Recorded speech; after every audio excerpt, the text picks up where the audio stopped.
All right, good afternoon. This is the second video I've recorded today. It is Sunday afternoon, and I have been helping students with these particular questions. This is question 8 from the homework, and it's my version, so you'll probably have a slightly different version. But I just want to talk about it a little bit and give you some hints. So before we even look at the particular problems along the way, so I want to point out that this is the Kyoto Protocol was signed in 1997 and required companies to start reducing their carbon dioxide emission. The protocol became enforceable in February 2005. In 2004, the mean carbon dioxide emission was 4.87 metric tons per capita. So really stopping there is just this, we are working with a quantitative variable. So that's the most important thing before you start problems like these is saying, is this quantitative or categorical? Because we're really looking at a different approach after that. Once you determine which of those you're working with, then it's a different path from there. So just to point out some things, we have a sample here. They do say that there was a certain mean carbon emission tons per capita, but this is, gotta hide, what's this? Assume the table below contains carbon dioxide emission from a random sample of studies last year. So even though it was 4.87 2004, let's pretend this is a different sample. So we actually don't know the population mean. So this is the scenario when you write a confidence interval that you don't have any predictions for the mean and you're just really coming up with one. So I am going to first, I know I'm going to need these in StatCrunch. So I'm just going to go ahead and copy them. Okay, and so there's the data. So in this scenario, each of these is a single X. It's a different country with a different amount of carbon per capita, the amount of carbon released per person per year.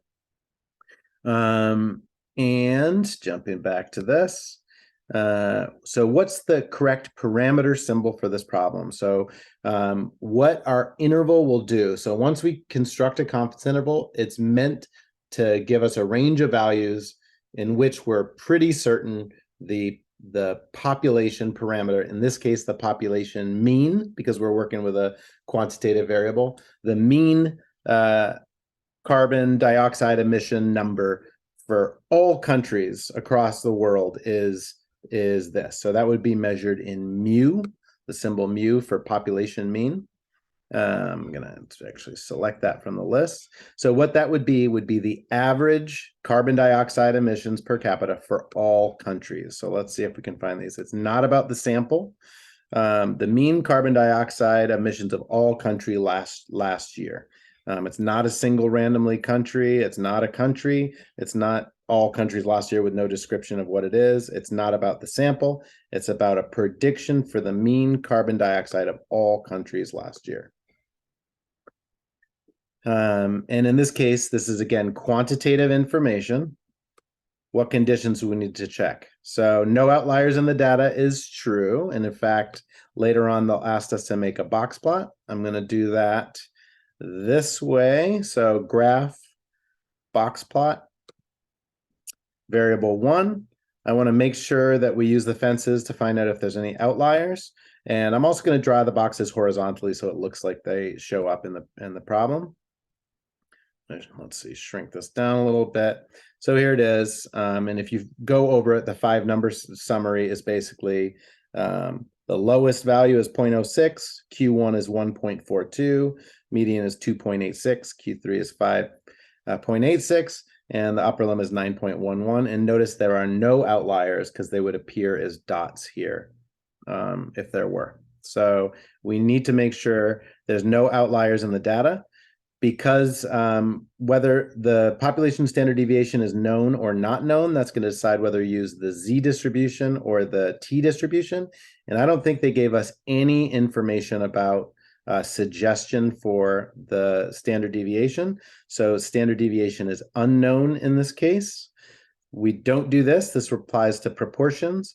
We do need to make sure that either it's distributed from a normal population or and the sample size is greater than 30. They didn't say anything about the population of individual countries, whether each one is whether that's normally distributed. So we can't assume that. However, we do know that there are, looks like 38 countries in this data list. So we are good with that. And I believe that is it. Yep. N is greater than 30 or normal population. Sigma is unknown, no outliers in the data. Check the assumption. Is the values of sigma known? No. Which is the following correct box plot? So remember 0.06 was the lowest number. And then let's click over here. I think maybe the next two, 1.42, 2.86. So that was 1 point. So this looks good. This looks good. I think we can rule out this third and fourth one at this point. So far between the top two, these are all work. So this should be the decider. Is Q3 5.86 or 7.485? And if I remember right, I think it's 5.86. Let's see. Yep, 5.86. So this is going to be the correct one. First one on mine. Are there any outliers? No, there are not. No, the modified box plot shows no outliers. Our sample size is 38, which I just saw, which is greater than or equal to 30. So therefore it is, it's not unreasonable. It's not reasonable to assume the population is normally distributed, but that actually doesn't matter here because as long as our sample size is greater than 30, we don't have to worry about that. So it would be not necessary to check since the sample size is at least 30. And I just so you know, I struggled with this one with a student earlier in the week. I really wanted to say, yes, it's necessary to look, but it isn't because we're good on sample size. The conditions are met to use it's definitely going to be a T distribution because we don't know. It's not paired. In fact, we're not going to do paired in this class. T interval works, and it's not a two sample T interval, so it's just plain T interval here. The symbol and value of the point estimate are as follows. So what we have is, and we haven't calculated it yet, it's the sample mean. So we have to calculate this in StatCrunch, but that is going to be with the symbol X bar for sample mean. And so I am going to do summary stats, columns. And in fact, I don't think I need to do this. I'm going to jump straight to the confidence interval. Confidence interval is I'm just looking at the percentage we need. We want a 94% confidence interval. Okay. So I'm going to fill this out in a second, but I think it's going to give it to me in my interval anyway. So I'm going to do T-stats, one sample with summary. So in this case, I do need to calculate the sample mean, and I do need to calculate the standard deviation. So let me do those. I'm going to shrink this down a little bit. Summary stats, columns. Variable one, I need both the mean and the standard deviation. So in this case, the sample mean is, I'm going to just call it, in general, if you want to be accurate, go to 4 decimal place, 0.4705. Sample standard deviation of 2.5625. And the sample size was 38. And we want to perform a confidence interval at the 94% level. So there we are, sample mean, and what we need next is these lower limit and upper limit. Let me look at what the rounding requirements are going to be. So first of all, we need to enter what the mean was, 3.4705.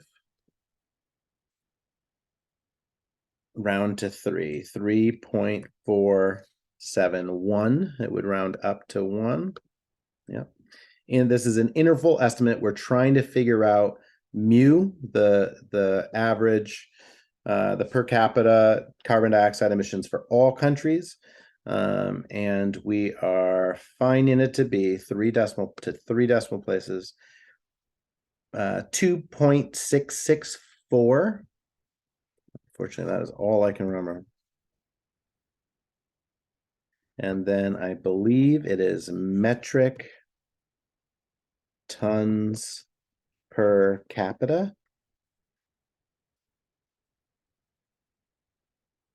Do that there as well. And the upper limit is 4.277.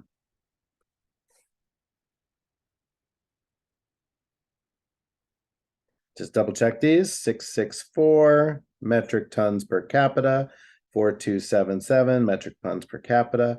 We are 94% confident that the mean carbon dioxide emissions of all countries last year is between these same numbers. 2.664 and 4.277.